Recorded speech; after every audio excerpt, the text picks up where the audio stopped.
Hey folks, Dr. Mike here for the Making Progress channel. Today's video number 107, or hopefully forever series, is Don't Trust Your Instincts. Oh boy. But I thought trusting instincts was a good thing. People say it all the time, trust your instincts, and they believe in them and all that kind of good stuff. So the title here is intentionally a little hyperbolic. You shouldn't always not trust your instincts, but you should treat them with a massive grain of salt. Instincts aren't always wrong, but in the modern world, some of them are like kind of buggy old software running on new hardware.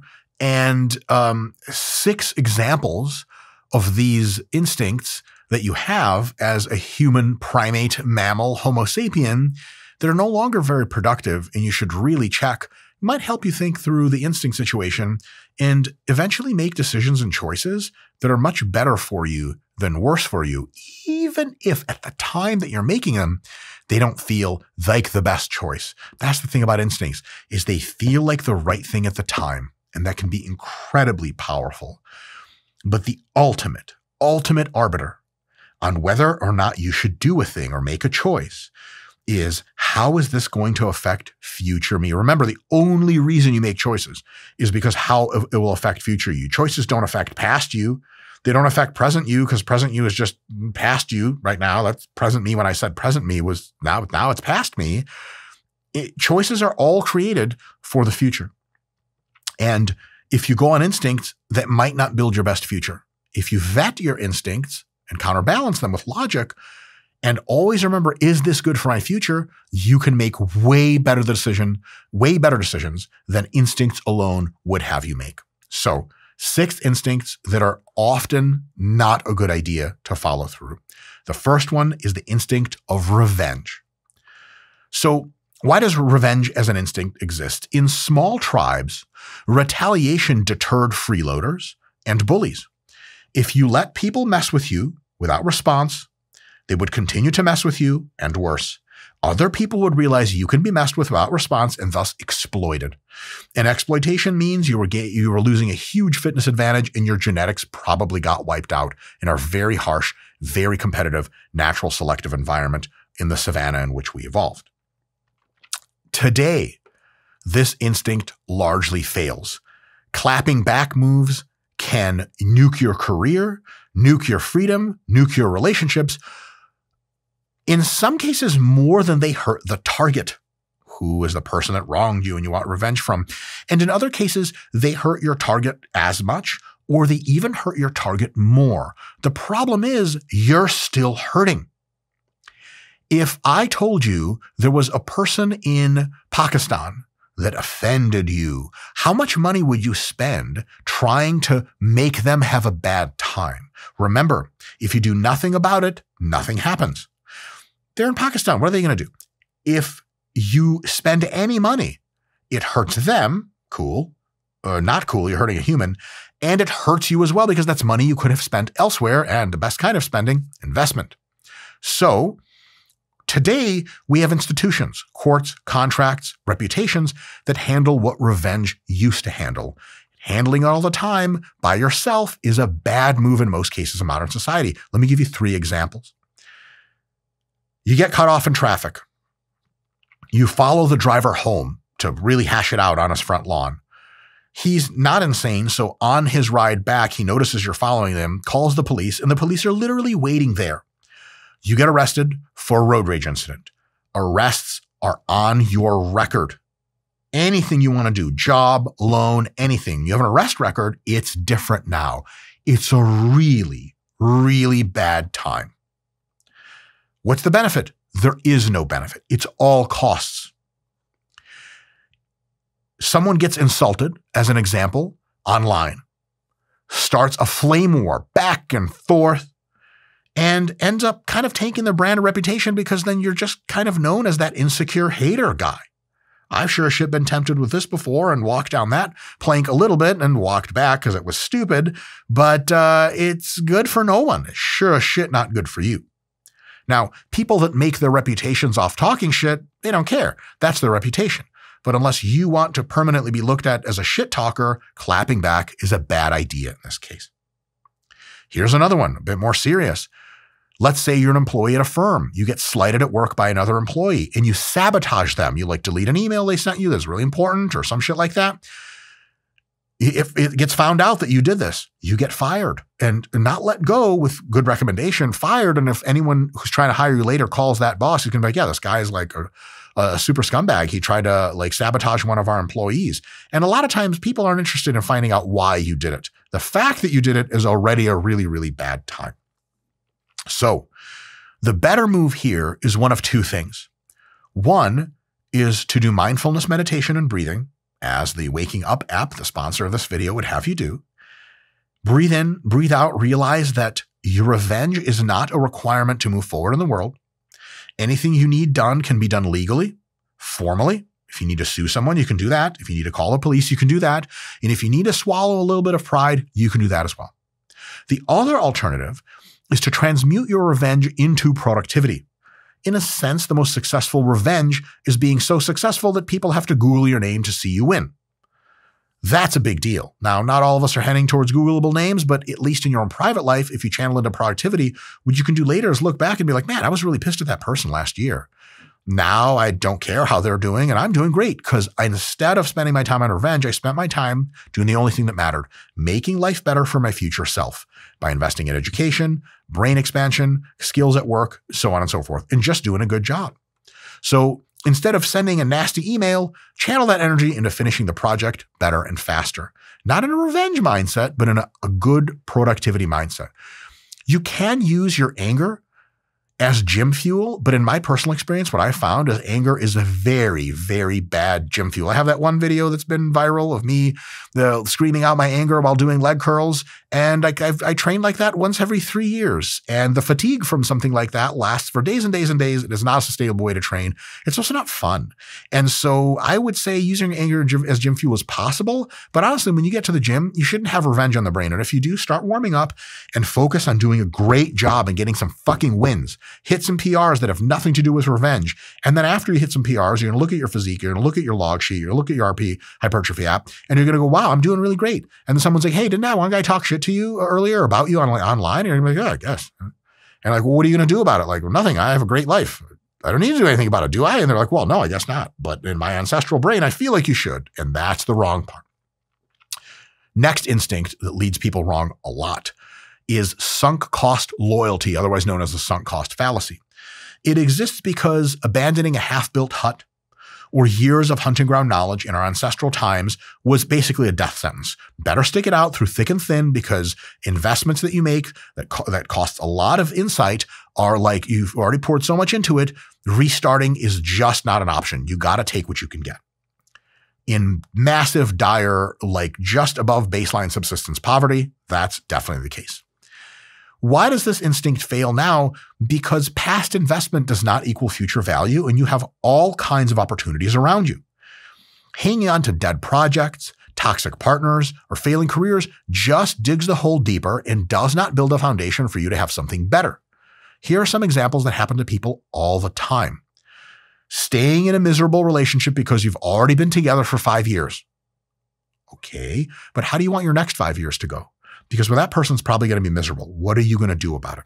Another one, this one happens all the time, is holding on to a stock that keeps dropping because you already put so much money into it. Whether or not you hold on to a stock is all about future expected value. If the expected value is negative, you cut your losses. Stop losses are a huge part of stock trading. If you don't do that, you're just being emotional. And the reason other people are making money on the stock market, net of corporate growth, is because you're a chump and you're giving them away free money with your emotions. Another one is refusing, this happens all the time, refusing to change careers at age 35 because you've already put 10 years into your career. Remember, after 2 years in a new career, you could already be a fucking stud standout. And after 10 years in that career, people could be like, didn't you used to do that other thing? And you're like, oh God, that was like a generation ago. I'm doing this other thing now and it's great. The better move, and this is really interesting insight, is to use sunk costs as tuition. You paid the cost to learn a valuable lesson. Take the lesson, cut the costs, and pivot forward onto your next thing that's a better idea than the thing you're doing now. A good way to do this is to write down what you learned from the failure and set a hard exit date or exit condition and then move on. it's a good idea to write down what you learned from the failure so that you don't feel like you are totally sunk cost. You got something out of it, wisdom, and so that you don't repeat that mistake later. And you can reinvest your time and money into something new, fresh, with fresh upside, a new career, new training style, new market, new relationship, whatever that is. You build your life one step at a time with things that are going to turn out pretty well. If you are holding on to things that suck and the expectation realistically is that they will continue to suck, you must ask the emotionless question of what is the ROI on this? I've worked on projects for RP that took weeks to complete, months to complete. Many of those projects went absolutely nowhere. The corporate just decided that like, wow, we're just not going to do that. But I already did it. So I have lots of practice in my own life of being like, okay. Good news, that project's not coming after me. It's in the past. I don't have access to the past. There is no time machine. So what am I going to do now? I'm going to do the next best thing, which is the next project or whatever. And then I do that. And then at first it's a little painful, but then later it's not painful at all because people are like, hey, remember that one project you sucked at for 2 months? You're like, yeah, it was like 10 years ago. Like, doesn't that keep you up at night? Why the fuck would it? I've been ultra successful since then. Doesn't everyone have failures? One of the things you hear from really successful business people and athletes is resiliency to failure is like the number one thing. Because if you look at athletes and business people and tons of stuff that they've done, they failed like crazy. Look at Elon Musk, one of my favorite go-to examples, mostly because it triggers completely irrational Elon Musk haters in the comments.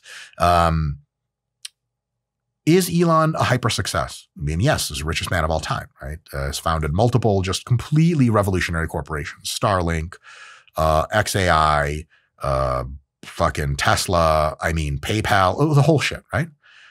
Elon Musk is going down in the history books as a person who put his time and effort behind the Department of Government Efficiency, the DOGE initiative, which in all due realistic analysis failed grandiosely and was basically stopped.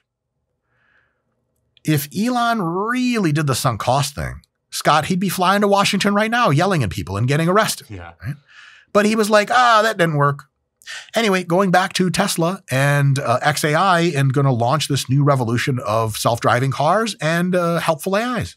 Oh, and like we're going to go to Mars and shit, and we have more space satellites than every other nation as a private company. Dope. That ability to be like, shit. All right, what's next? That is critical. Not sticking to shit when it's already estimated to go completely south. Next huge instinct people latch onto, and they shouldn't, is short-term pleasure seeking. This one's a little complicated because in context, it makes sense. But if it takes over your life, it starts to make very little sense. Why does it exist? In the ancestral evolutionary environment, food, sex, and comfort of various sorts was scarce. Most things around you were not food, not sex, and not comfort. Your brain evolved to pounce on them immediately because they were very high value and very scarce. You both needed them and barely ever got them, so when you got them, you took as much as you could. There's a reason why this fails massively now. In our modern time, we have massive abundance. You can have as much food as you want. It's tasty. You can get as much TikTok as you want for novelty. You can get as much porn, as much gambling, and as much drugs as you want until you run out of money. And sometimes you can just keep getting them and never run out of money. Like you can have fast food every day of your life and never run out of money. It's kind of a dopamine buffet that is a little bit of interfering with your long-term goals. And if you really like just do the short-term stuff, it basically completely nukes your long-term goals and you don't have long-term goals. Examples that happen all the time in this regard. Start cheat meal, that leads into cheat weekend. Whole diet is fucked for 2 weeks of calories.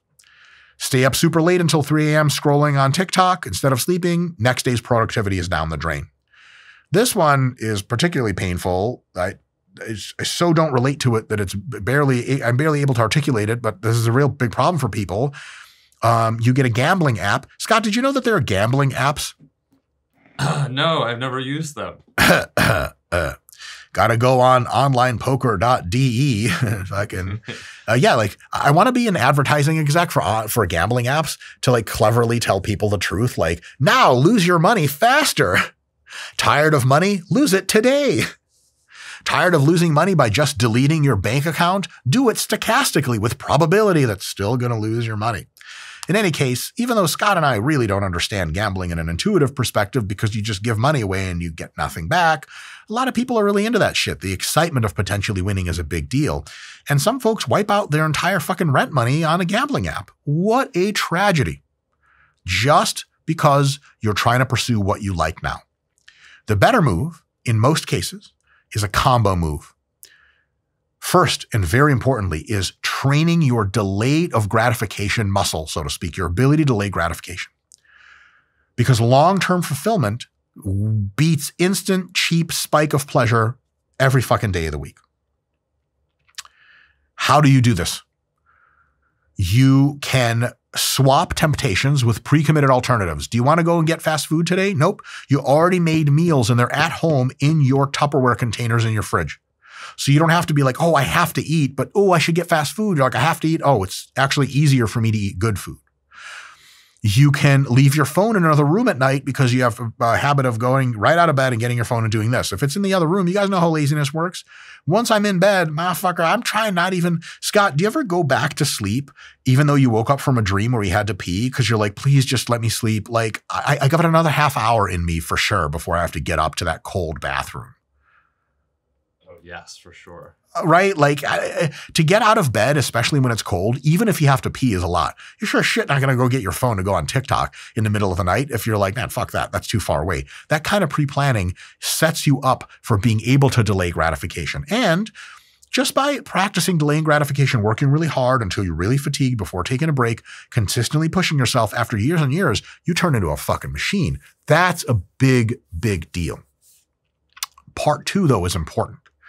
Part 2 is to make sure while you're in monk mode or whatever, grind mode, grind set, you consistently are in there a lot until it's difficult and you're painfully training your ability to delay gratification to be a massive production machine. Yes. But regularly taking breaks, time off, and indulgences in order to feed the fucking beast and have some gratification. My wife and I have a problem where we're so into delayed gratification that we delay and build all this stuff. And then we just never gratify because we're like, well, we're already too busy delaying even more. So I don't even know when we're going to get to enjoying the shit. So you have to have a balance. It's not monk mode versus fucking YOLO mode. It's 75% monk mode, 25% YOLO mode within constraints. So if you really like gambling and you have a very good, strict sense of purpose in mind, what you're going to do is every month, you're going to have an auto deposit to a bank account that's $500 if you can afford it, for example. And every month you get $500. And at the end of every month, you go to the casino with $500 cash and you lose all of it. And apparently that makes you happy. I'm kidding, but you guys know how it is. If you want to fucking jerk it, right? You got a whole day of work and school and training ahead of you. Delay gratification, do your work, do your school, and smile confidently that later in the evening, after you're finished, all of your work, you're going to get the fucking VR headset in that bathroom, baby, and it's just you and the world. You get all the jerking you want. So we're not saying don't indulge in gratification. Just make sure you've done all of your meaningful work and built something. And then gratify in a way that doesn't destroy you. And you can just keep having both hard work with delayed gratification and tons of fun in your life. They just have to occur in sequence. That's the big unlock. That's the huge unlock. Number 4, tribal us versus them thinking is a massive instinct. There is a perverse lie that people on the political left like to tell themselves and other people so that they can feel good about how the world works, even though that's a lie. And it is the fact that prejudice and racism are learned. They're not inborn. I'm going to tell you right now a cool fact about the world. Racism and prejudice are 1,000% inborn. They are purely genetic. It is the default state of mankind to consider yourself the only important thing in the world and everyone else as your inconvenience or exploit or enemy. When you're one, that's how you treat everyone. As you age through childhood, you realize, okay, my friends and family, they're cool. But other people, stranger danger, they're bad. You guys ever see little kids around kids of different races? They ask and say the most audacious shit. It used to be a thing. Like I had black friends growing up and white people would be like, why are your palms white and the rest of you is black? How the fuck do you answer that when you're 4, right? Kids say the darndest shit. Scott, you ever see kids deal with like ugly people or some shit? Like they'll stare at them. Yeah. And they'll be like, why does your nose look like that? Yeah. Like, what the hell is wrong with you, bitch-ass little kid? Nobody taught him to do that. Can you imagine? Like, oh, so the parenting is getting it home. Mom's like, oh my God. His mom is kind. The sister's kind because she's 8 and not 4. 4-year-old little brother, he's going to say all kinds of stuff. It is completely instinctual for humans to do us versus them. It starts with you and the circle broadens over your life. But for most people, it doesn't broaden to everybody. And it exists in evolution because evolution wired us to fear outsiders. Strangers could be lethal and probably were because they were in a different cult. They had a completely different religion, a completely different way of seeing things. And if you're not in their 150-person tribe, you're probably going to come raid them later. And if they see you outside by yourself, they're trying to stab you or trying to get their homies to stab you. That's just how it works.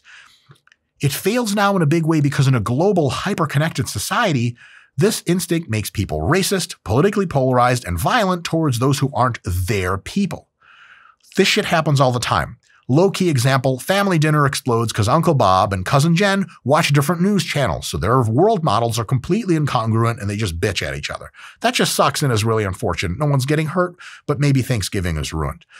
Here's something that happens a lot. A boss hires an unqualified friend over a better candidate because, well, he's one of us. You know, I went to college with him. Like, what did he do in college? Like, well, he was an alcoholic and abused his girlfriend, but he's one of my boys, you know? That doesn't do. And another example is online mobs that will attack someone because they're from the other side. No facts required, no logic, no evidence. And here's one, buy American. Guys, buy American? Like the idea that you're supposed to buy American goods and services is a fucking scam. It is one of the oldest scams. It is only xenophobia with a nice little Make America Great Again hat on top.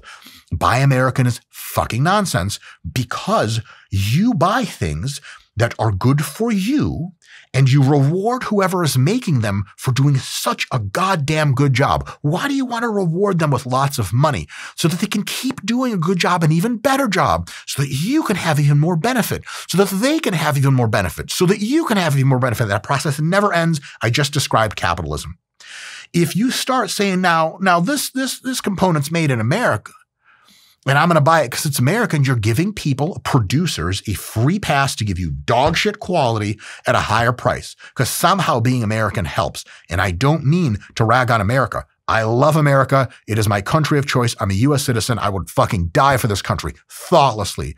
Buy Belgian, buy French, buy Canadian, buy Rwandan. All of that shit is a non-starter. Nationalism is absolutely ridiculous on zero logical grounds. Nationalism on logical grounds makes sense. Sweden's a great place to be because we have great laws and great people. No problem. But Swedish people almost never buy Swedish because Sweden makes almost no physical goods. They have to buy from other places. You're like, oh, you get your chocolates from Belgium? Why would you do that? Why don't you buy Swedish chocolates? You're like, the heck is a Swedish chocolate? I bought from that company local once. It sucked. I'm not going to do that to myself. Pure us versus them thinking makes you waste money and degrade the quality of goods and services in the market. It costs everyone money. That's what it does, and it's still happening. The better move here is a twofold move.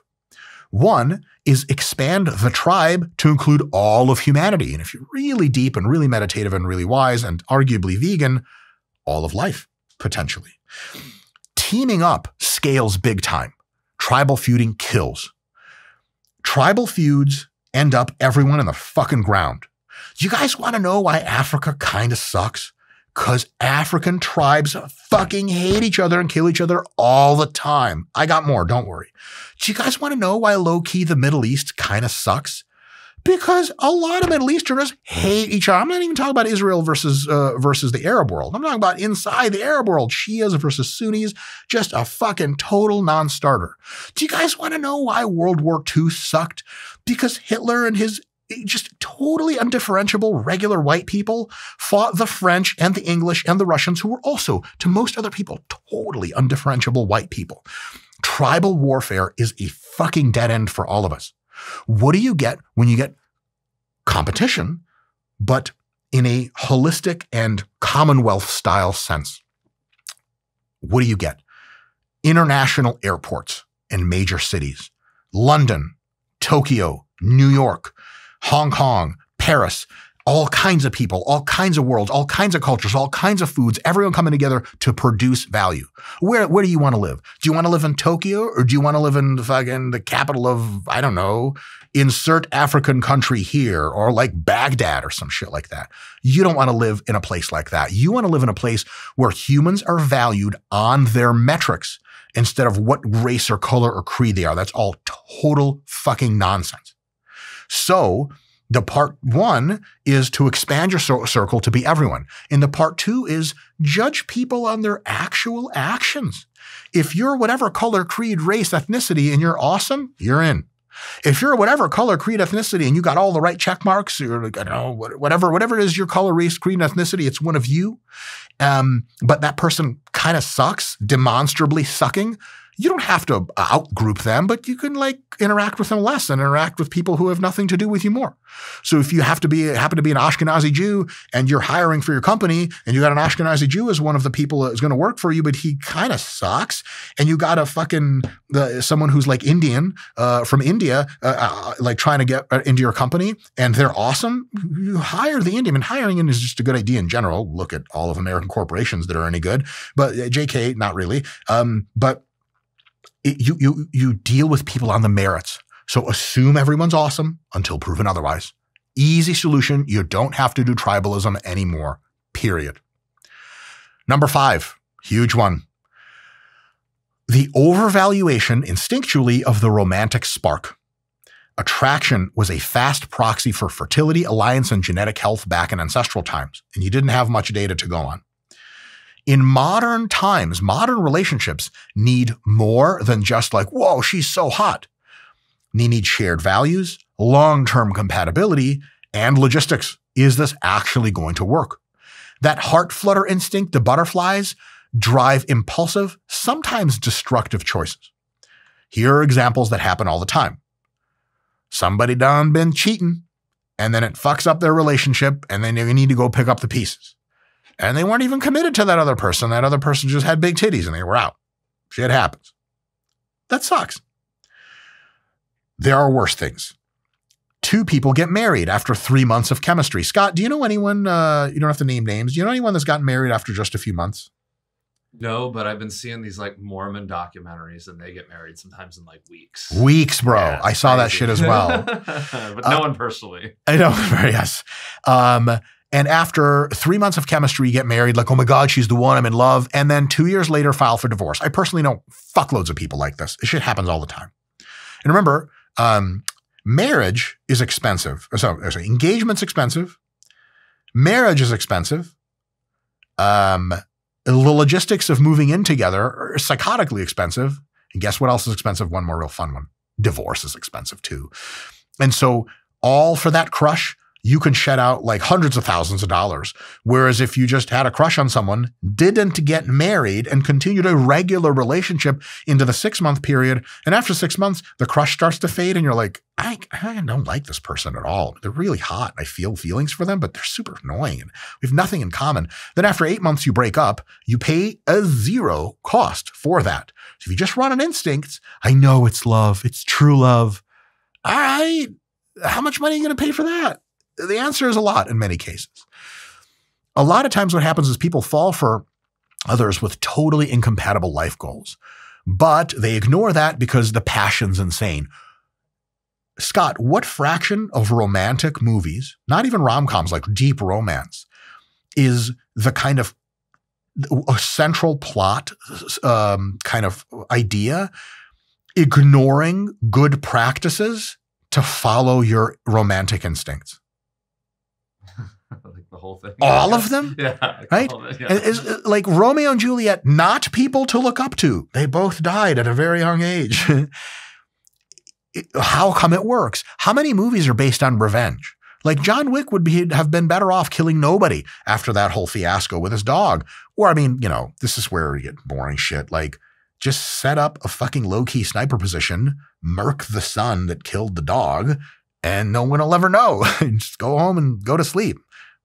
Happy. There are better ways to do revenge than fighting the entire mafia. But we wouldn't have the John Wick movies. What I'm trying to say is A lot of times movies and media, the reason they feel so good to consume is because they're like, yes, your instincts, yes, follow them. But in reality, that shit pans out not so well.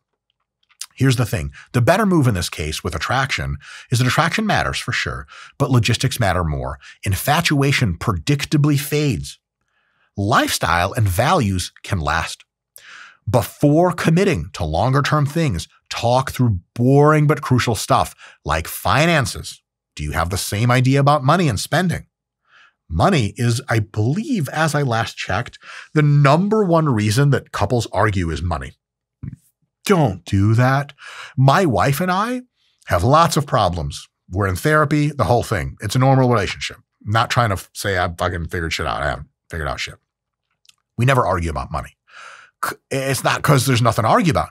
It's because we have the identical perception of how we are to spend our money. And we knew this after like 3 days of speaking to each other because we literally just talked about it. Kids, humongous. You better have a very closely aligned idea about how many kids you're going to have and when with your partner. If you have a misalignment on that, it can destroy your relationship as well. It should. Like, you need to be getting into another relationship to have children with somebody. Career goals.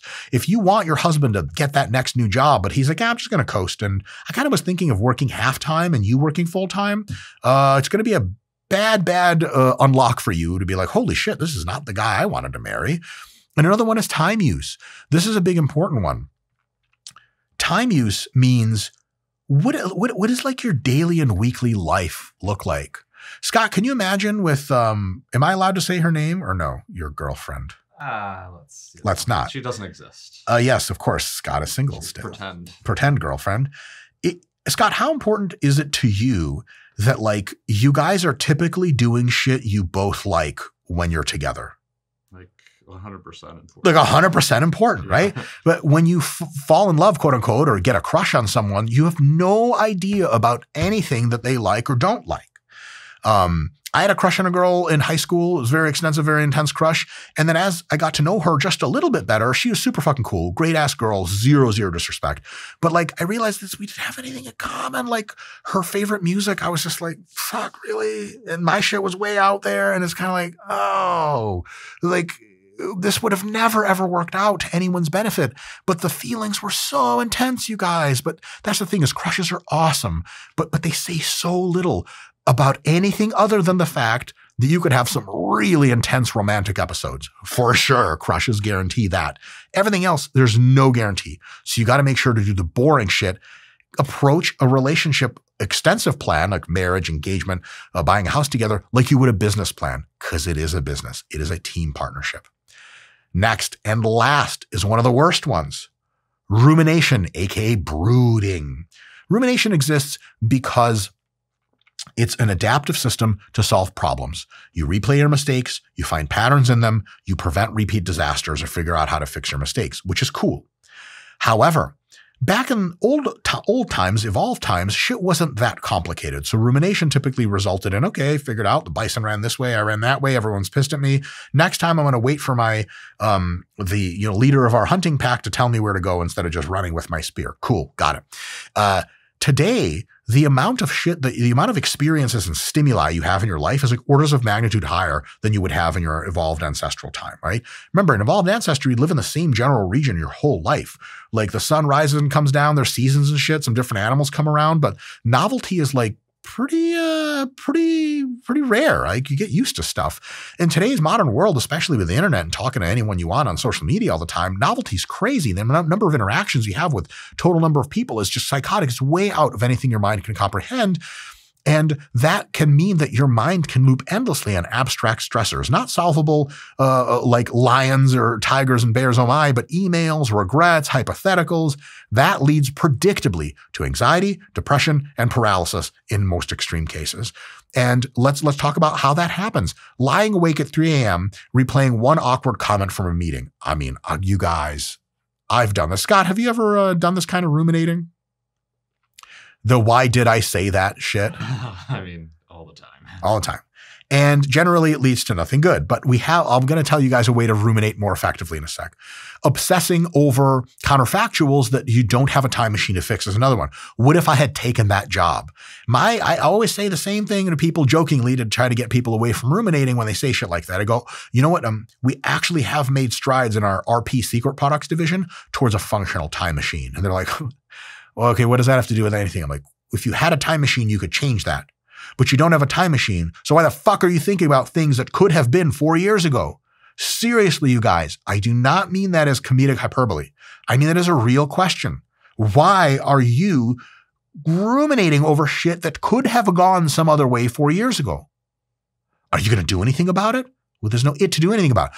Are you going to learn something from it and do something different in your current life? Now you're on to something. That's not exactly ruminating. That's active problem solving. We'll get to that in just a sec. And of course, you could do a thing where you run the same relationship fight in your head for weeks and weeks and weeks without resolution, blaming yourself and doing all this other crazy shit. The better move here is to replace rumination with reflection. Reflection asks a specific thing. 2 things. What have I learned from this? What can I do next time that's better? That's it. Once you've really worked through the problem set, derived what you can learn, derived what you can do next time, you can feel free to stop ruminating. Now, here's the thing. Ruminating is something that happens kind of subconsciously, and your brain will just lead you back into it a lot. So even though you have reflected on it, your brain will just bring you back around. However, when you come back around, don't just keep ruminating and just keep worrying. Realize you're ruminating. Okay. It's not that hard to go, okay, thinking about that shit I said to fucking Stacy last night again. Come back to your set of what did I learn? What can I do better in a similar scenario next time? If you've written it down, it helps, but you don't even need to write it down. Just really commit it to memory. And then you go, okay, this new rumination episode that I just had that was 5 minutes long, it's shorter than the 20-minute rumination episode I had earlier this morning about the same thing, but it took me 5 minutes to circle back around to, okay, I already know what I learned. Don't throw food at Stacy's face. And what do I do better next time? Not throw food at Stacy's face. Okay, 5 minutes. Tomorrow afternoon, you'll have some free time driving to work, and you're going to think about what you did to Stacy again. This time, in 2 minutes, you're going to remind yourself that, okay, don't throw food at people and don't throw food at Stacy. Got it. And then it might happen another 2 or 3 times, each one taking several seconds. You're like, no, I already worked through this confidently. Now more confidently because you worked through it a few times. So the rumination starts out really intense and just total chaos in your brain. At some point in a rumination session, maybe the first one, maybe the 10th one, you organize your thoughts to go, what did I learn from this and how can I do better next time in a similar scenario? And then later, it just, every time you ruminate, you get back to that conclusion faster, and you might even refine it a little bit. And you're like, oh, I actually learned 2 things instead of 1. Stacy's a total bitch and I shouldn't throw food at people's faces. And then after that, every time you ruminate, you close it down until honestly, it just goes away. And then sometimes I still have said various pickup lines to girls that failed dramatically when I was in junior high or whatever. I still sometimes think about those, but they're always real funny, oh shit. And then I just go on to my next thing. There's no ruminating left over because I already learned everything I need to learn. I already know there's nothing I can do about it.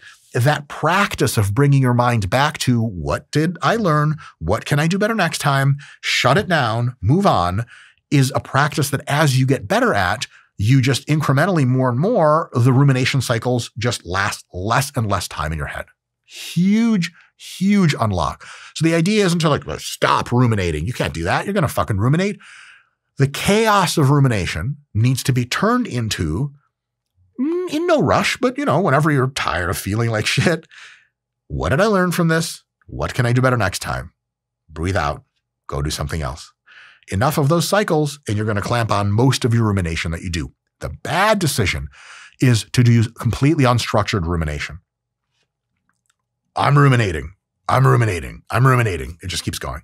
Next time you start ruminating, you're still ruminating. Sometimes your brain just by default will bring you towards logical conclusions to get tired of ruminating. You can do better by preempting it. So as soon as you start ruminating, the next time you're ruminating on something, do you guys think I could say ruminating another 50 times?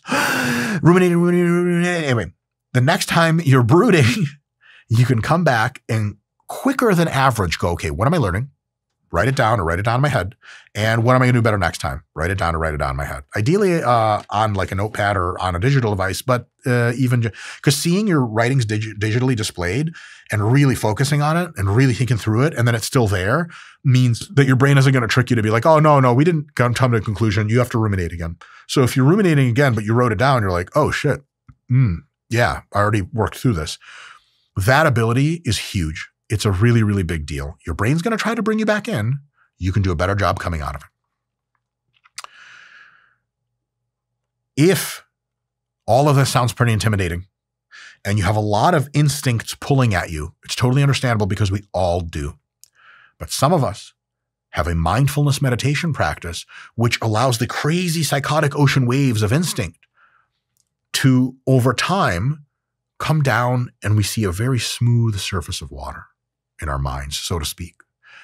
And we can make the most logical, the most long-term oriented beneficial decisions and be pulled at substantially less by our instincts. And when we do end up ruminating and brooding, we can come down to a peaceful resolution much faster. If you want that edge, the Waking Up app is a sponsor of this video as always. Link in the description. Take a look at it. And hey, in the comments, throw some other not so great instincts that you think kind of suck and wish you didn't have to fight off. I have a ton. Anyway, guys, thank you so much for tuning in, and we'll see you next time.